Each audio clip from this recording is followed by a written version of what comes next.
on episode 14 of pilot season, Cartoon Edition.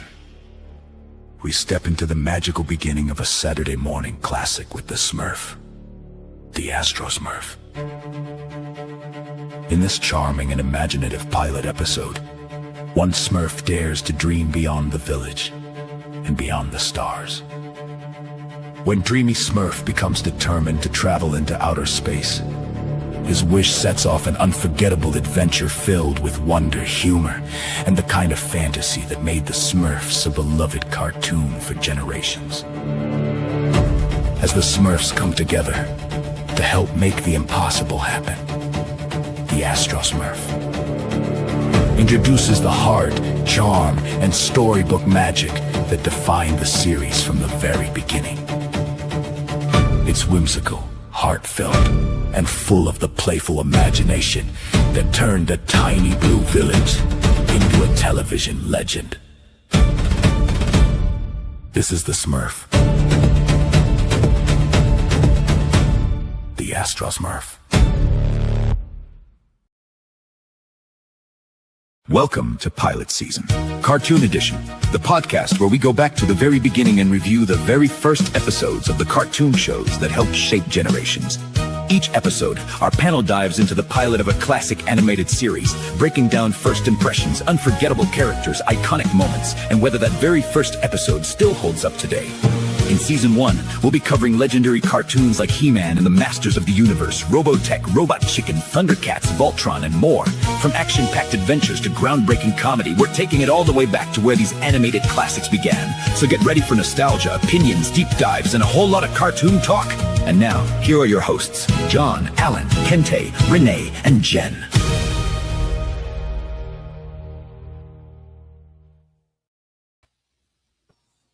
Hello, and welcome to an all-new episode of Pilot Season Cartoon Edition. I am one of your hosts, Kinte, all the way live from Los Angeles, California, and I'm so happy to be here.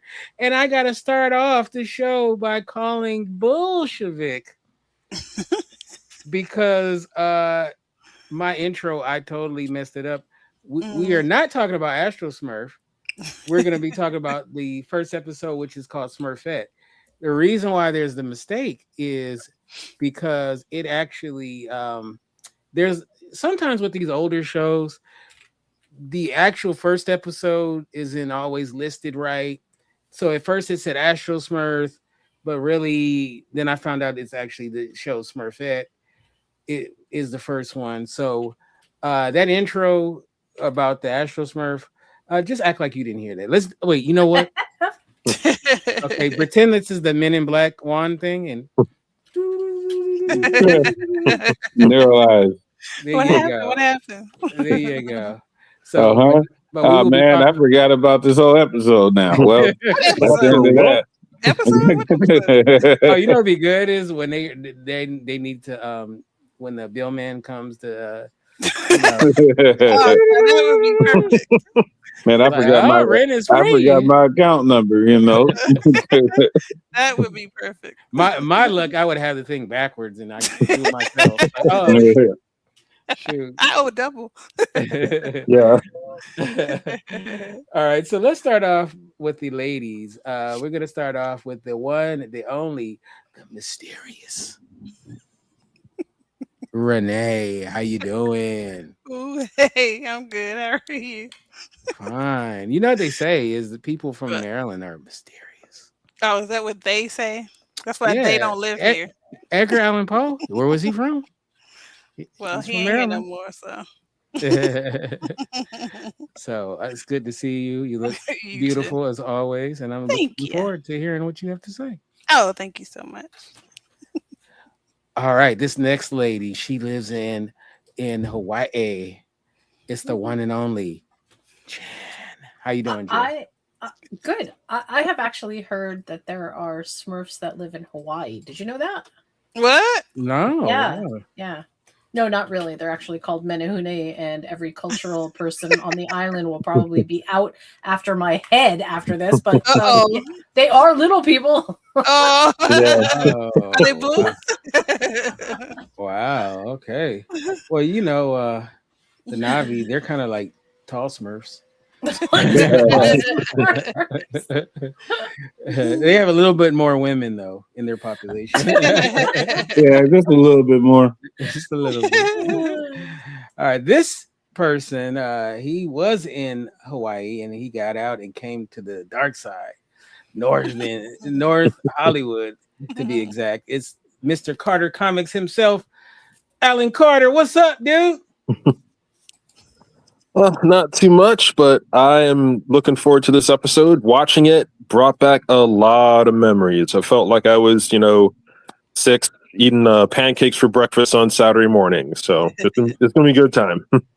Oh, man. Did Prince make those pancakes? Yeah. No.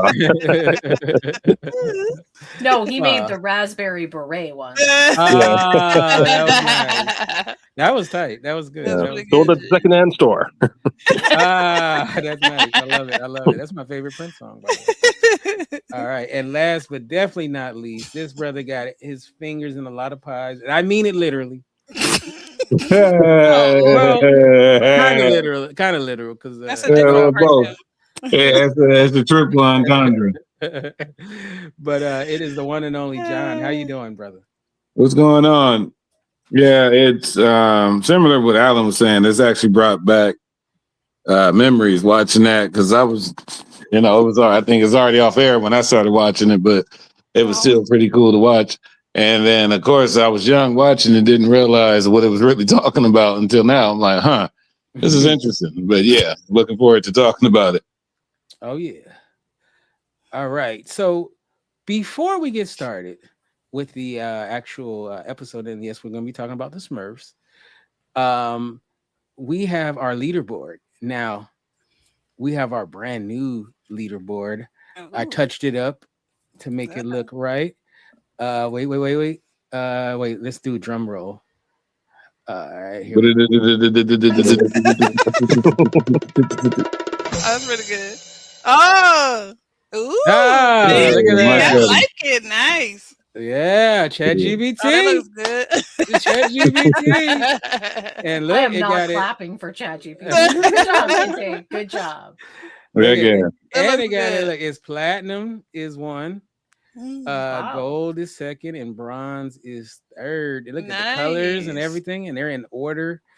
Nice. Yeah, pretty nice. Now, come on, I gotta give my homie Chat all I said was I just showed it the picture, and I said, "Hey, can you like tighten this up, make it look cool, and do platinum, and all of that stuff." And I feel so like much at any easier. moment the solid gold dancers are going to come out and like dance to the Last Airbender or something. Yeah, I like that. Do what they want to do. Oh yeah, this is a well-deserved list too. Too bad I missed the last episode, and wow, seeing Family Guys at the bottom, that's crazy. I remember that first episode. Y'all must obviously wasn't feeling it. Yeah, no, they weren't. It was really Jen. Jen gave it like a really low score. Hey, I wasn't there either, so my vote wasn't. Yeah, man. And by the way, Seth MacFarlane called me, and he was in tears. Well, that's okay. I'll regale him with my stories of the Orville, and I'm sure that I will win him back. Now, here's a funny thing: it shows you what a terrible producer I am. I wait till the episode before the finale to actually fix the leaderboard list. I could have been doing this like at the beginning, but I said, oh, you know what? Why don't I use old ChatGPT to make it even better than what I was doing?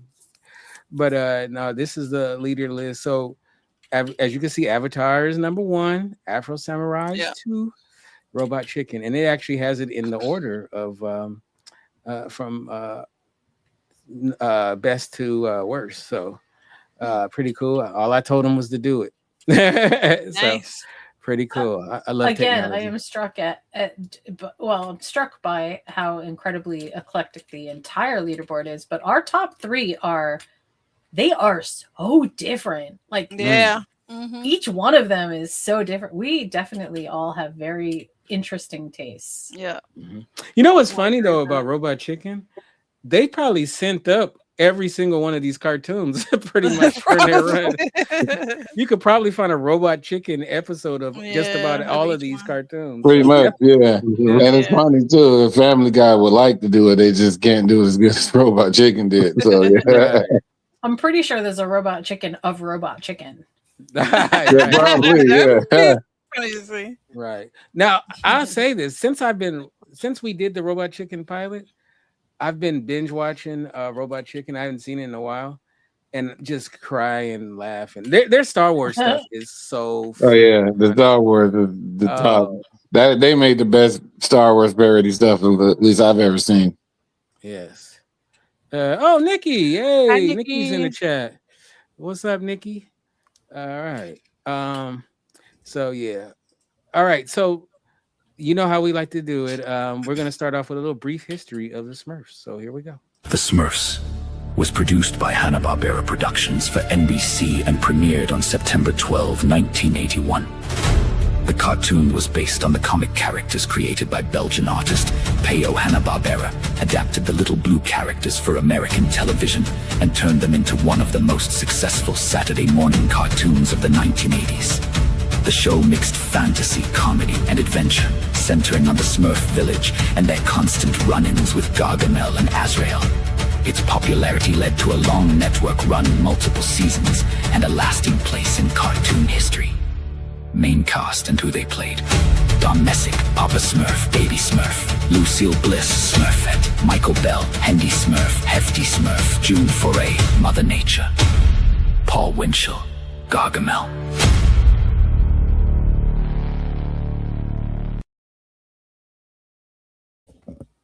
All right. So that broke it down for us. First of all, if you have seen Smurfs before, just say aye. Aye. All right. Now, here's the thing. I watched it with Renee, right? We watched it together yesterday. And, I hadn't seen Smurfs in who knows how long. And I did not know that Gargamel created Smurfette. Oh, that must have been a revelation. It was. Yeah. Because the joke always about Smurfs is they only got one chick, right? Yeah. And then I didn't realize they started out with none. Yeah. And Gargamel made her and then sent her as like a double agent.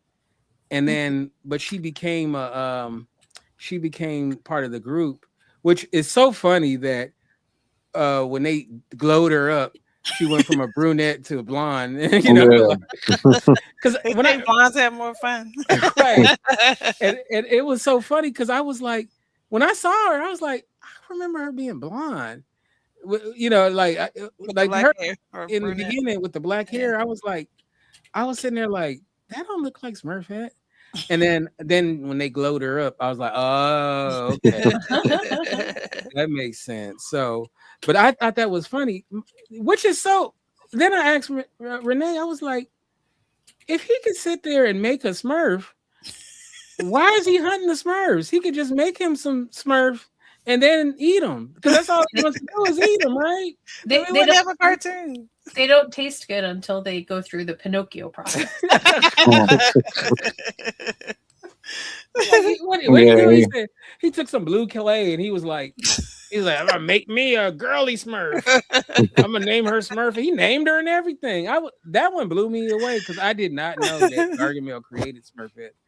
And the funny thing was the response to the Smurfs when they finally had a woman. Oh man! First of all, let me start off before we go around the thing. I had so much fun watching this pilot. It like I was cracking up through the whole thing. I like I said, I had forgotten how enjoyable the show was. But I laughed quite a bit. But let's start off there. We'll start off with you, Renee. How did you like when they finally had some feminine energy now in the all boys Smurfs?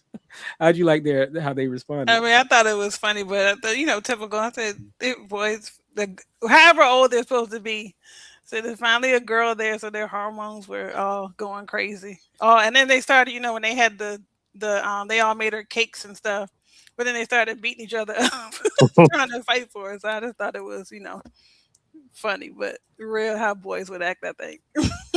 Now, who's the homie that was like, I hate her, but then he's That's like, I love her. Oh, Grouchy Smurf. Grouchy Smurf. Thank you. I Yeah. can't think of his name. Yeah, he hates everything, but yeah, I was just gonna say, I think that's the default state for every Smurf episode ever. I hate it. Oh, No, yeah. wait a minute. Actually, I kind of like it. Okay, Yeah.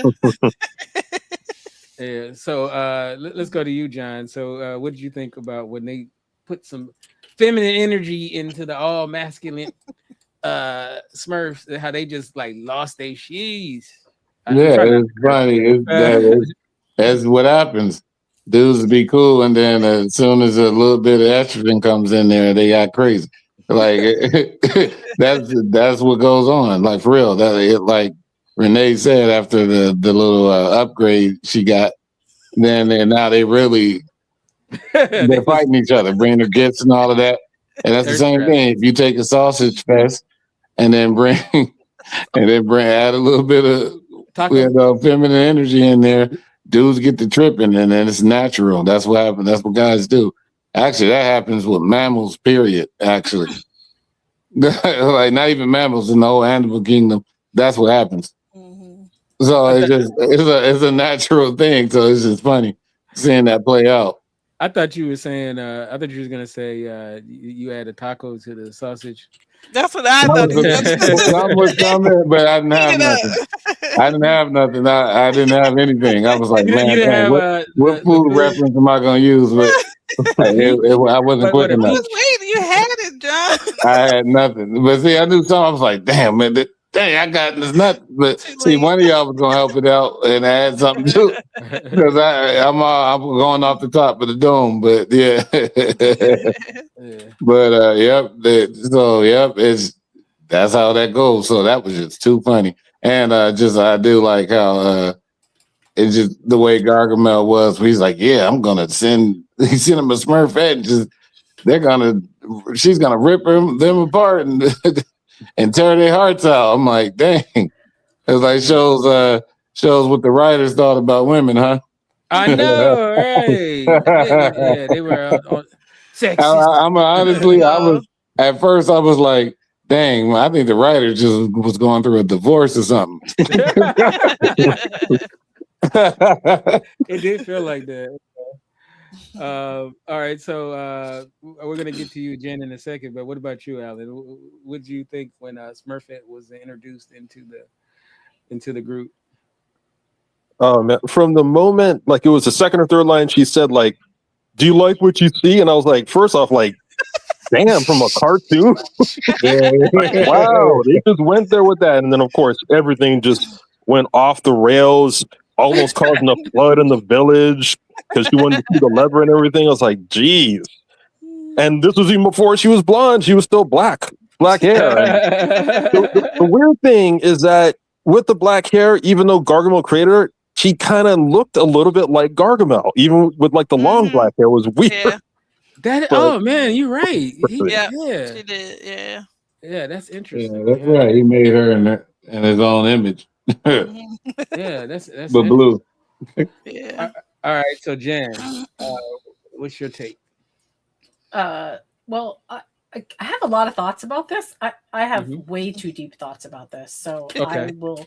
I will say first of all that I think I love the idea that the only way Gargamel could think of to sort of get into the village was to create a female Smurf.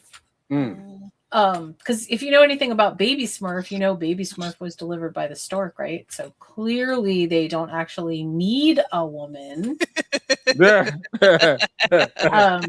And the only reason that they are attracted to Smurfette is because of Gargamel's magic. That's the only reason they're attracted to her. They're not actually attracted to her, really. It's just Gargamel's magic.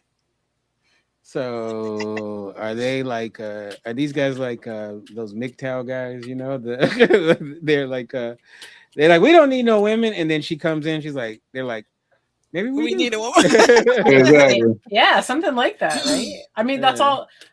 Gargamel just his magic is so cool. Yeah. It's cool enough to make them still like Smurfette, despite the fact that they know that she was a trap. They don't care. Trap. Yes, she's a trap.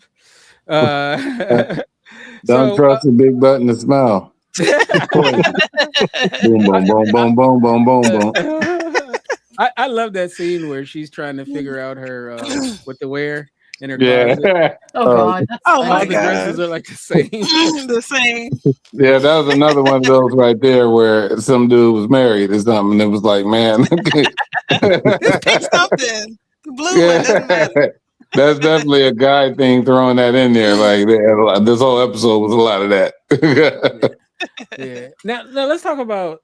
We're gonna jump all around, but before we get to the Smurfs individually, besides Smurfette, let's talk about Azrael. Right, that's how you pronounce the cat's name. I remember Azrael quite a bit, and their relationship between each other, him and Gargamel, is hilarious. You know, it is because and Azrael is a trooper, by the way.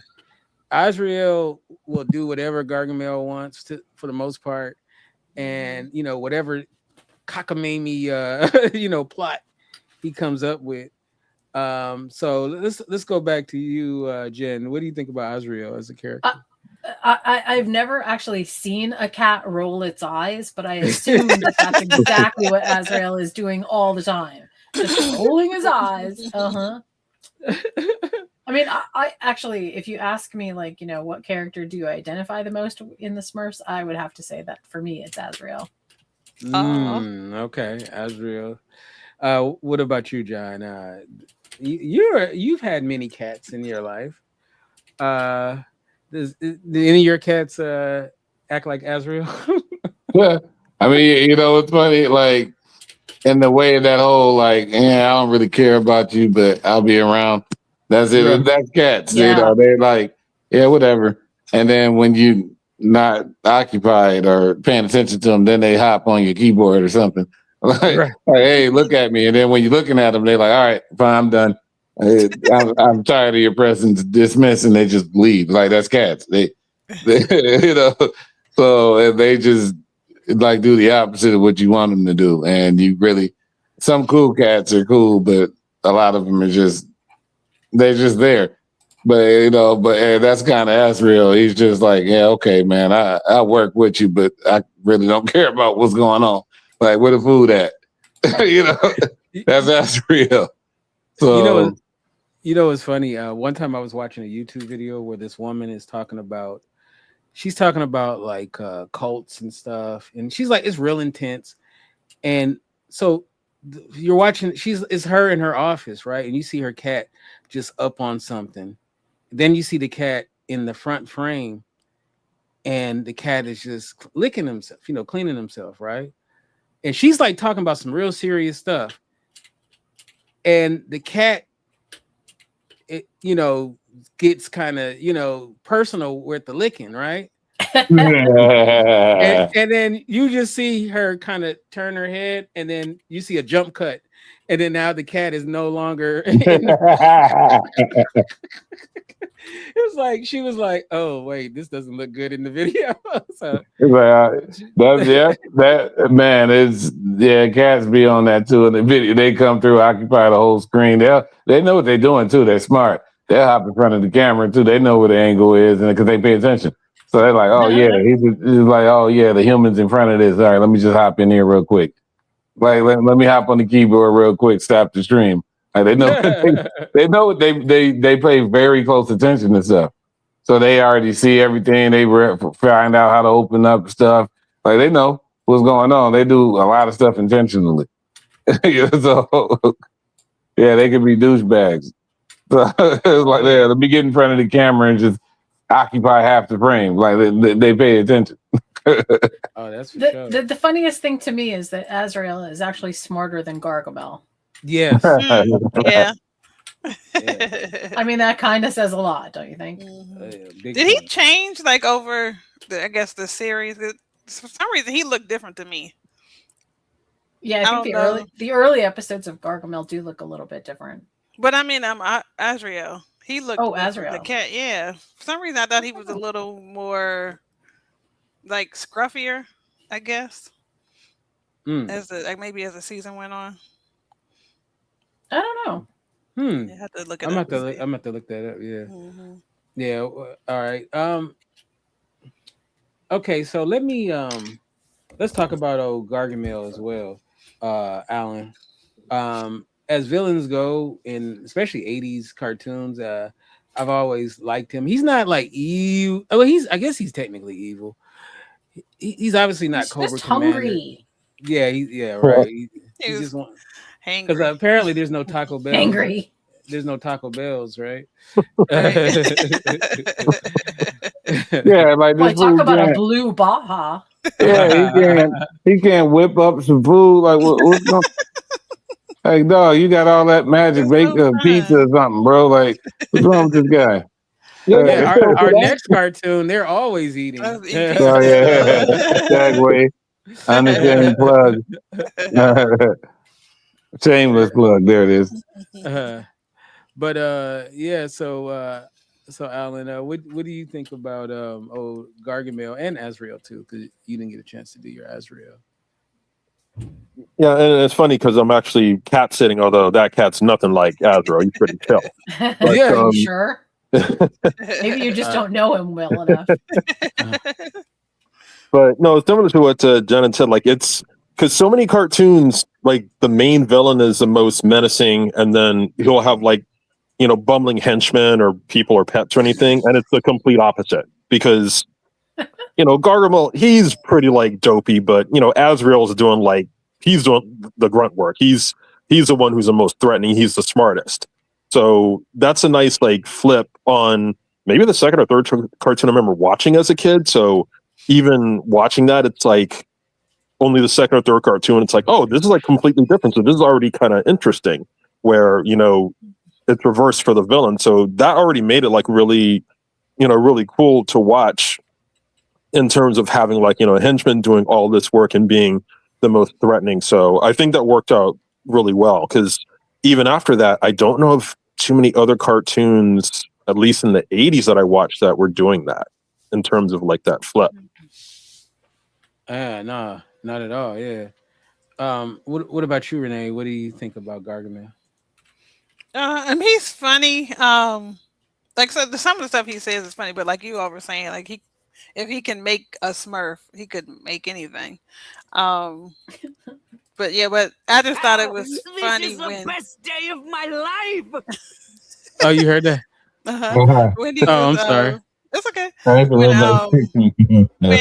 he set the trap to catch them, but that part, I thought he was a little smart because when he contacted Smurfette through the mirror when she was the blonde Smurfette, but he was still able to kind of trick her into tricking the Smurfs, even though she was having to change her heart. She was kind of in the process, but he still at some point had a little hold on her, so she still went along with what he was trying to do. So I thought that part was interesting. And let's keep it 100. She's not that bright. That's true. But I just thought it was funny that she wanted to be a real Smurf, and she knew that he was tricking, that Gargamel was trying to catch them, but she was still like, oh, you're gonna throw a surprise? Oh, that's so sweet. So yeah, she wasn't the brightest tool in the shed, I guess. No, not at all. Not at all. And then she they weren't that bright either, to be fair to her. Because they walked right into that box. Right. They ran into that box. Yeah, they. I mean, come on, even Papa Smurf ran. Yeah, I was like, come on now, y'all can't be that dumb. She said she got a surprise. Those hormones were like, oh yeah. How are they gonna? How are they gonna decide which one gets?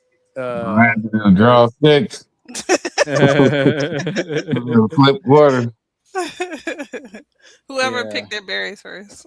They're gonna have to. She's gonna have to be passed around. How else is gonna happen? Look at the math, Yeah. And they're gonna be singing la la. Right. That's how you think that song got made. Oh, that's funny. Oh my god. Okay, I'm sorry. I was trying to get something going to show you guys, but it ain't working.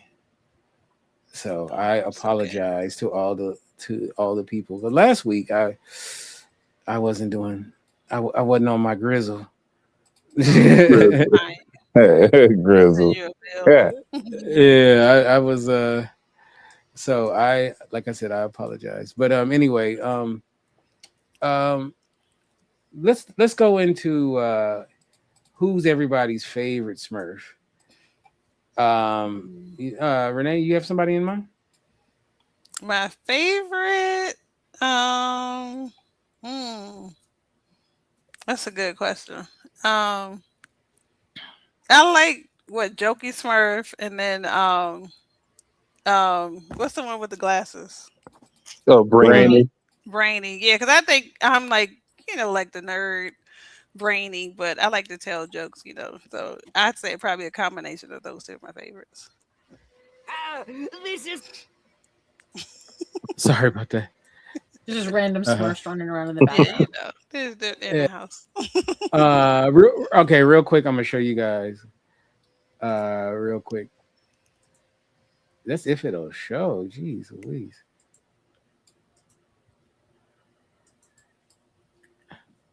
Okay, here we go. Uh-oh. this is the best day of my life. Oh my gosh. Oh, That was coming, man. that is terrible. Triumph at last.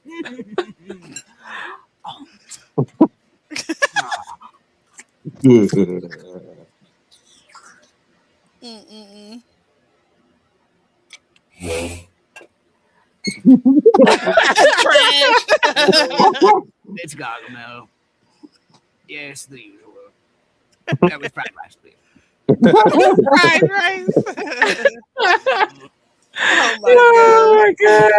Oh man, that is so funny. I remember when I first seen that. That is so realistic because I was like, I don't think they would taste good, man. And he didn't even season them. It was like, you don't know how to cook, bro. You put no seasoning on them, nothing. So it's like, and I'm just thinking because I'm like, if you would eat a Smurf food, I'm thinking like chalky, nasty protein, like what the heck? It was like you eating a piece of chalk or something. That's what I would think they would taste like. So with blue dye, it just no. Like, it's like whatever he was making to make Smurfette, it didn't sound appealing to me. Yeah. But that one Smurf when they got caught in the box, and Gargamel was talking about what he was going to make. He was like licking his lips. Just like, yo, think that is good. Yeah, he was like, what did he say? Because one of them was he said he was gonna make soup. He was gonna make Smurf on the stick. Yeah, Smurf on the stick. Yeah, that's when he acted like that. Then I was like, well, if you deep fry it and actually season it, then maybe. But what he did in that episode, nah, bro, you can't just put them in the blender, no ice cream or something. Like, come on, bro. Right, come on, man. You gotta prepare it right and marinate it in one of them concoctions he made. He should have whipped up a marinade. If he can make stuff, why can't he make it taste good? I know, right? His magic is whack. He's not that good. All right, so Alan, who's your favorite Smurf? So for me, it's a tie between Grouchy and Jokey Smurf. Because I was a big fan of just eternally just angry characters, like, oh, I hate everything, and of course at the end he actually secretly likes something, so that was cool. And then Jokey is just every time, like, I mean, I don't want to see what joke he grew up to being because he's giving people exploding, gift boxes and all that. But I mean, hey, at the time as a kid, it was funny. So yeah, between those two, those are my favorites. All right. What about you, John? Who's your favorite Smurf? It's actually the tie between Grouchy Smurf and Papa Smurf. Oh yeah. Yeah. Because I was like the cool, wise characters are always my favorite in shows. But Grouchy's just funny. So yeah, it's between them two. But I'm probably gonna lean towards Papa Smurf because he's cool, and he's rocking the red. You know what I'm saying? Yeah. He got the red. So I guess when you get to his age, you get to wear another color. Yeah. All right, and Jen, who's your favorite Smurf? My favorite Smurf. Yeah, I think I'm gonna go with Papa Smurf too. I love Papa Smurf. I love Papa Smurf too. Now, how good is his magic? Apparently, it's way better than Gargamel's. Yeah, Smurfette and Gargamel. I wonder, did they ever have a magic off? They sort of did. One episode, I don't remember when, but they sort of had something like that, and it was bad because Gargamel is just very bad at what he does. But remember that the Smurfs have Mother Nature on their side, so that's right. Oh, that's true. And her name is Smurfette. The Smurf that they created, I mean, the lady or whatever they created at the end that was chasing Gargamel. I'm like, why can't he just use his magic and make her disappear? Thank you. Thank you. And he's just like running. I'm like, why is he running away? Well, I think if you look at it this way, if you think about like Gargamel, and maybe Papa Smurf too, having like tokens, you only get so many tokens a day. So you can only do like so many magics a day, and then you're out. So maybe that's why. You have to recharge. Yeah. At first, I think you said Tolkien. Hey, that means that's either plot armor or just they're both garbage magicians, because everything I know about magic is you should be able to keep doing it. Like you got to learn those spells, and if you only got you got to burn an effigy or something just to do one spell, it's like, man, that's just whack, bro. Well, you got to charge them at some time. They are the Smurfs, not a D&D campaign. So. Smurf Ex Machina. Yeah, no, Smurf Ex Machina, yeah. All right. But Gargamel is kind of goofy. Like he's goofy. Like, he's a goofy. I'm really surprised at the Smurfs, though. In some ways, I mean, watching it again sort of reminded me that cartoon really it sort of withstands the test of time, and I don't mean like the silly antics or anything. I mean, like as an animation, it still looks pretty. It doesn't change. Like I don't know. There's something about it that just sort of feels like, oh yeah, this is exactly what I remember growing up with, and it's not bad. No, not at all. It looks nice. Yeah, Hanna Barbera stuff. They known for making great animation. Yeah, right. All the legendary stuff come from them for the most part, right? Yeah. Yeah, it has that very Tom and Jerry effect. Yeah. Yeah. Well, Renee loves Tom. She hates Jerry. I do. No, it's funny. There was a meme. It was like when you were younger, you used to root for Jerry until you got older and realized how much of an a-hole he was. Because there's way too many times where Tom is just chilling, and here comes Jerry, just disrupting everything. And Tom don't even want to kill him; he just want to relax and be a cat. And Jerry's just punking him, like, because Jerry's low key a bully. When you think about it, he will bully him too, especially when it. Yeah, that's the whole thing, though, right? We ain't talking about Tom and Jerry. That's one of my favorite cartoons, though, like for real. But you know who I think doesn't get enough love. Who?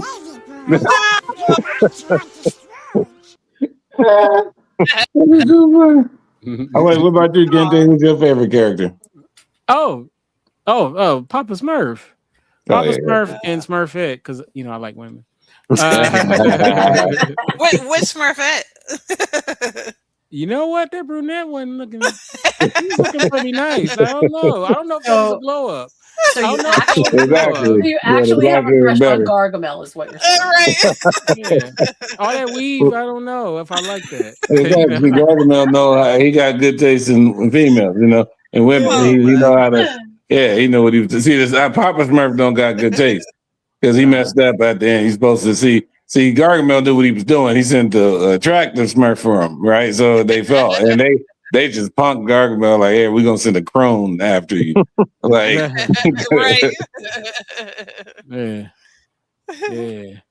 I don't know. You know what they should have said was, "Can you send like 9 more?" That's what I was like. Why didn't you create one for each of them? I know, man. Because Gargamel wants. There we go again. Gargamel's goofy. Out of charge in his one. Yeah, that's right. He only had 1.5 token. So that's the one was. That's why he. Oh man, Gargamel's goofy, man. That's all I can say. Like this dude, he's goofy. I did one thing real quick. I was thinking when I started watching, I was like, wait, if he could create a Smurf, did he have something to do with the creation of Smurfs? And then it started messing with my head for a little bit. I went, huh. And then, that was, they're all orphans. they're orphans. Oh wow. There's no mom. Nobody has a mommy. I know. Not even baby Smurfs. Asexually, I guess. Yeah, exactly. They're like what, worms or something? Single dad. Yeah, single pops. All right, so we're at the point of the show where we got to give a grade. I am going to start off with you, Jen. What would you give the Smurfs? I am going to give the Smurfs a solid 8. All right, 8. All right, cool. Let's go to you, Alan. I'm going to give it 8 as well. It held up extremely well, and Gargamel, Azrael, really good, and the balance between all the characters. Even going back, remembering all of the how much Smurf was in each sentence, like using Smurf so much. Yeah, like we got Smurf, we're gonna go Smurf this. I can still remember a time in my house when we were banned from saying Smurf because we were using it for oh, wow. So you was pissing your folks off, huh? Hilarious. All right, what about you, John? What do you give Smurf? Actually, yeah, solid 8 because it holds up really well. Just from and actually better because of the the stuff. How it is when you're young, you don't see the adult level humor and writing until you get older. Then that's just very well writing when that happens. Like so, where it can match on every level, right? Because parents got to watch that stuff with their kids. So you got to put something in there for adults that the kids aren't going to get, right? Kids are always looking at the colors or whatever. Oh, that's cool. Not necessarily the writing until you get older and you're like, wait a minute. I didn't realize, whoa, that's what you're talking about? Like when Alan was like, yeah, you like what you see? Yeah, you ain't going to get that as a kid. Like that. Right. So, so it just holds up well. And it still looks good. Once again, that's that Hanna Barbera magic. They look that's a timeless style, and that's what's dope about animation. It's when it's hand drawn like that, it can be timeless when it's well made. So, yep, solid 8. All right, and what about you, Renee? Last but definitely not least, I said 8.5. I liked how I thought it was funny and brought back memories. I liked how they incorporated the guy part of they see a cute girl and they all get excited. But I also like the part like one of you all mentioned when she was before the surprise, she was trying to find an outfit, even though they were all the same. But that's something girls will do. They go in the closet. I gotta wear the best outfit, so she took a little longer. So I just liked all the different elements, and of course, the illustration part and animation. As an artist, I always love. So 8.5. All right, and I give it a 9. I really, really enjoyed it. Oh, it was enjoyable. Yeah, I laughed, and I just thought that it was it was very refreshing, you know. Yeah, I'd forgotten how good it was. Yeah. So I got to give it to.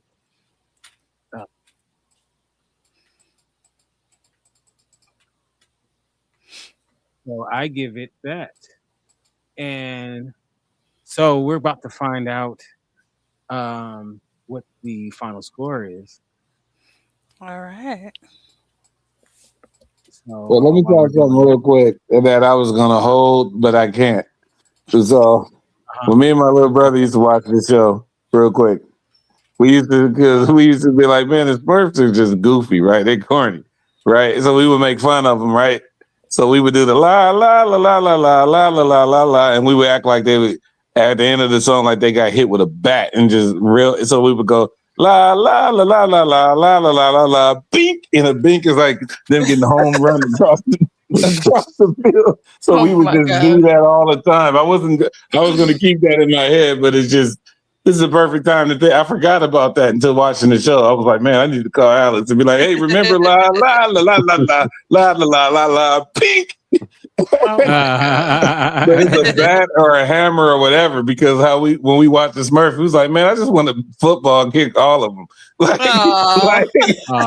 the time, you know, we were a little older. We was in the freaking Samurai Jack and stuff. So when the Smurfs come on, it was like, oh man, this goofy. Man, just hit him like so. It was yeah. It's I'm not like that anymore, kind of, but yeah, I had to throw that at you. Few people know, but the Smurfs went on to create a really, really popular, very successful musical group. Oh, really? Yes, they're called the Blue Man Group.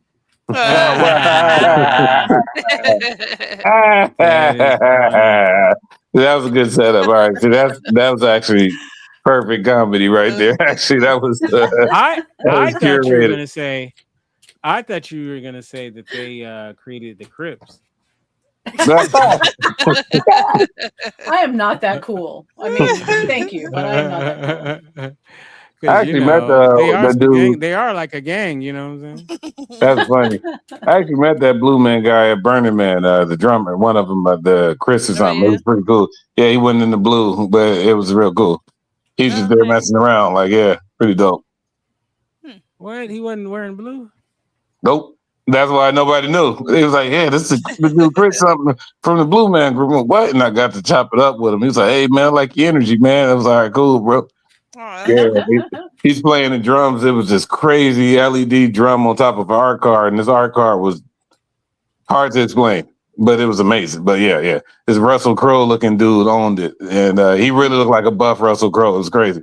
I'm like, what the heck? Yeah, and the Blue Man guy was there. They're like, yo, that's the guy from Blue Man Group. He was just there chilling in a weird outfit, like a weird glow in the dark UV outfit. It was pretty cool. But, yeah. Nice. All right, so here's the updated list. All right, so Smurfs, they got a 33.5. Nice. So they, that's pretty good. They're in the top 10, which is pretty cool. So big shout out to the Smurfs, and we'll see if our next cartoon that we're going to cover in our next episode can crack that top 5 or even the top 3. All right, so let's start off with you, John. How can we get a hold of you, and what do you have coming up? A bunch of stuff. Working on a lot of apps, a lot more apps. The whole workflow system thing, interesting stuff.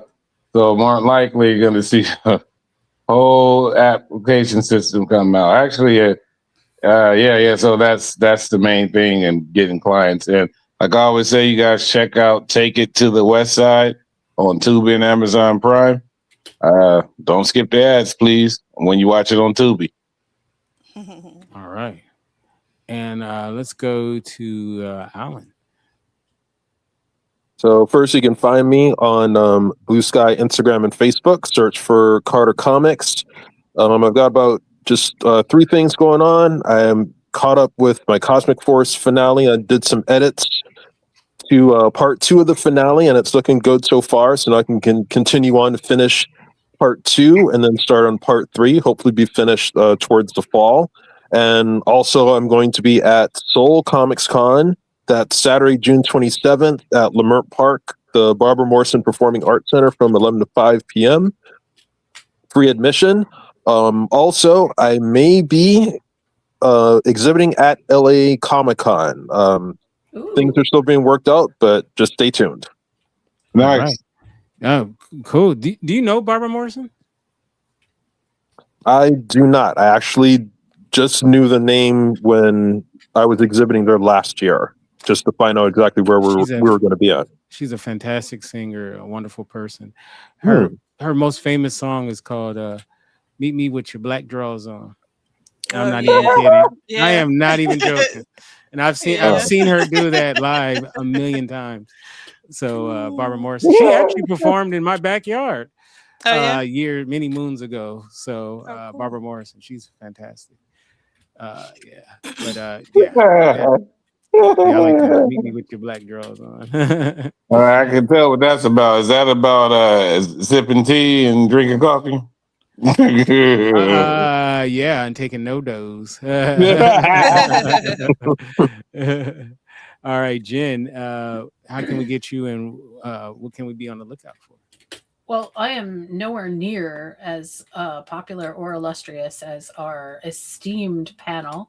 In fact, probably the only place that you'll find me is maybe my local Target. But hey, you could join us on our all-new episode of the From podcast, where we discuss all the latest talking from ideas, conspiracy theories, and general mayhem. It's actually a lot of fun. Join us on Sundays for that. So even though we got to make up Sunday show tomorrow, even though we do have to make up a Sunday show, yes, well, still join us because it's fun. We have a great time. I especially love the way we call the family of From fans the Frumily.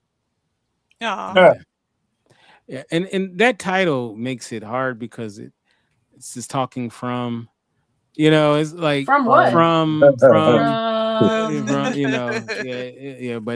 it's a great show, and I'm looking forward. This is like the best episode of the season, and Jen has made me wait till 4 days to cover it. I hear this coming episode. It was good. Oh my god, better. The ending was fucking cool. It was great. Freaking cool. I'm trying not to curse. Yeah, exactly. See, I was censoring myself too, right? I'm about to did good today. As Heavy D said, I'm trying to kick a verse and not curse. All right, and last but definitely not least, Renee, what can we be on the lookout for? And what do you got buzzing around? Buzzing around. Everything art, of course. So Buzzy Bee, hardcover, paperback, ebook, and activity book. So and T-shirt. Get your copy. And T-shirt now. T-shirt. It looks great. Thanks to Kinte. Yeah, I wore it last week. He had those printed for me. So yeah. Yeah, dope. Oh, y'all need to start using my app for the T-shirts. Yeah, there you go. I gotta send everybody my mock-up app. So y'all can use it now. That's the best way to get your T-shirts proper. Nice. Proper. Like MC Hammer. Proper. Well, T-shirts and hats. So all y'all creatives out there, it's a straight mock-up app. And then when you're done with it, it exports the files, the dimensions, so you can send them to a printer or yourself. And no problems, no hassles, real sizes.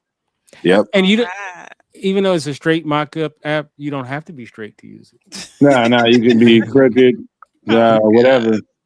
whatever acronym you want to use. It's for everybody. Oh my goodness. And of course, you can give me a Kinte Ferguson on Instagram, and we'll be back in a few just to do our next episode, Teenage Mutant Ninja Turtles. And at the end of that episode, I have some news about our finale of Cartoon Edition plus our next show. So definitely you guys want to check that out in our next Teenage Mutant Ninja Turtles show. So with that said, we'll see you in a few. Good night and God bless. Peace. Yeah. Thanks for listening to Pilot Season Cartoon Edition, where we go back to the very beginning and revisit the first episodes that launched some of animation's most unforgettable heroes. Be sure to join us for episode 15, airing June 10, 2026, when we take a look at Teenage Mutant Ninja Turtles and its pilot episode. In this opening adventure, Leonardo, Michelangelo, Donatello, and Raphael are introduced as four pizza-loving turtles trained in ninjutsu by their wise master Splinter beneath the streets of New York City. When reporter April O'Neil crosses paths with danger and the mysterious Foot Clan begins to make its presence felt, the turtles are pulled into action. The episode sets the stage for their battle against evil and begins the rise of one of the most iconic cartoon teams of the 1980s. It's the beginning of a bold, fun, and action-packed adventure filled with humor, heroes, and the first steps of a legendary franchise. So don't miss episode 15 of Pilot Season Cartoon Edition. Until next time, keep watching those first episodes, keep celebrating cartoon history, and keep it locked right here on Pilot Season Cartoon Edition. Presented by Indy Radio.